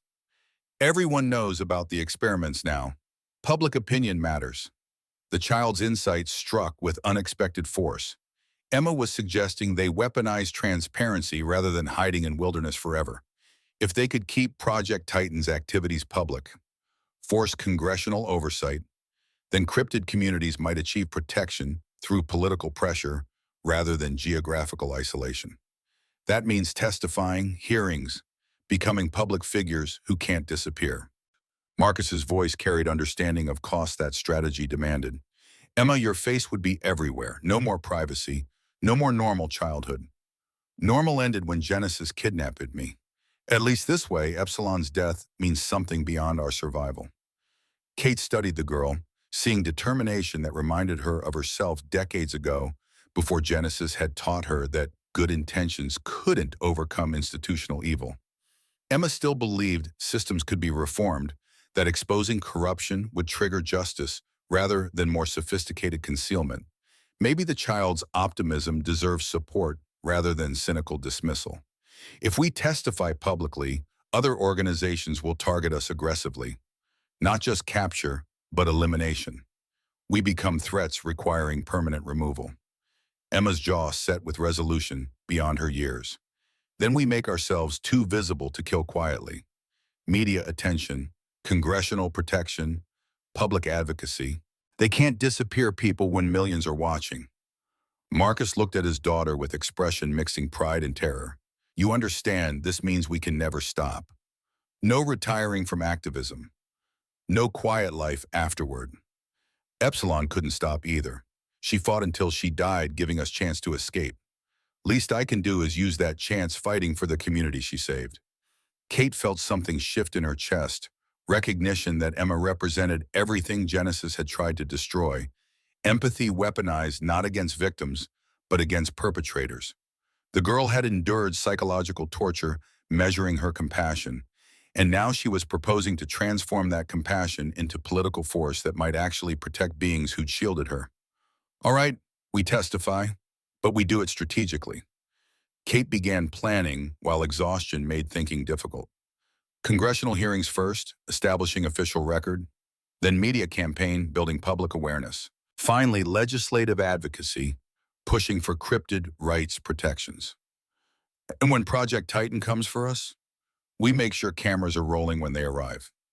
They spent 3 days in the valley, recovering from the journey while preparing for the war that would follow their decision to fight publicly rather than hide permanently.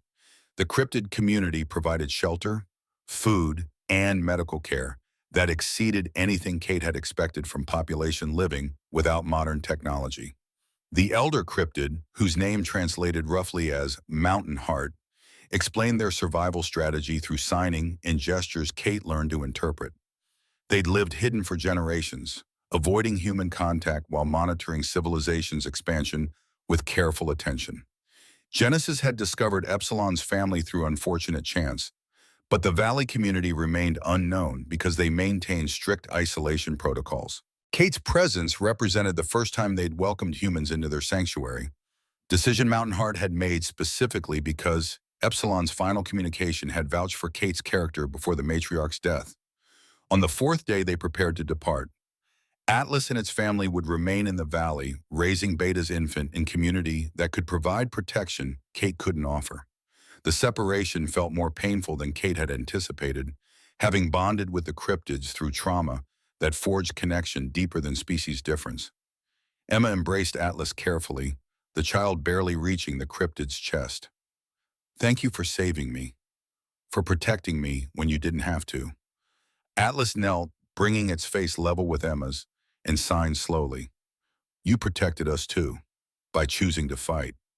They left the valley at dawn, hiking back towards civilization with purpose that felt entirely different from their flight into wilderness. Now they moved toward confrontation rather than away from it, armed with evidence and determination that might actually matter in public forums Genesis had never needed to consider. Hayes met them at the ranger station exactly 48 hours after his promised deadline, arriving with soldiers but no restraints. His expression suggested he'd expected them to run farther, rather than circling back.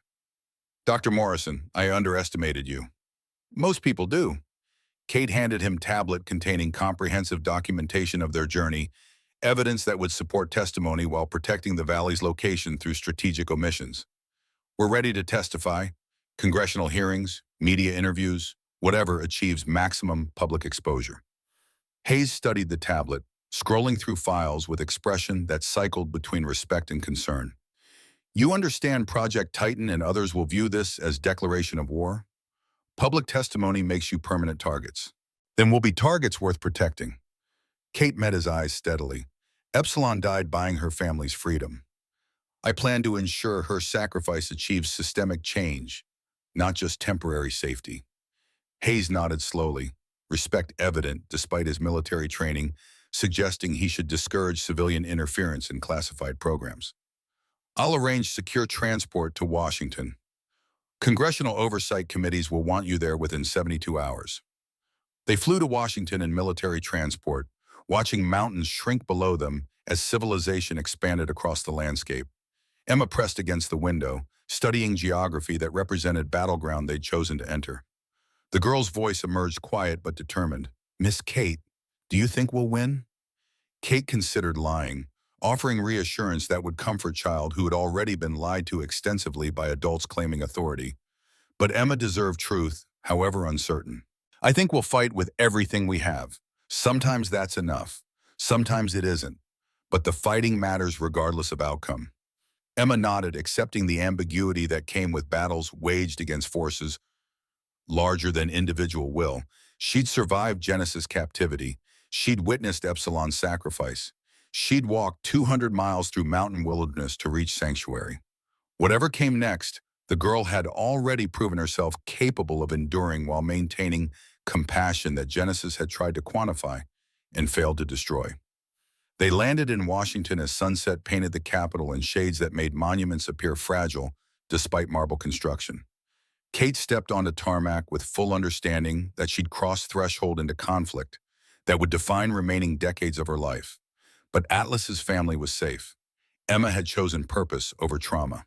And somewhere in Hidden Valley, a cryptid infant was learning to walk in community that had survived despite centuries of human expansion. That felt worth fighting for, regardless of personal cost the battle demanded.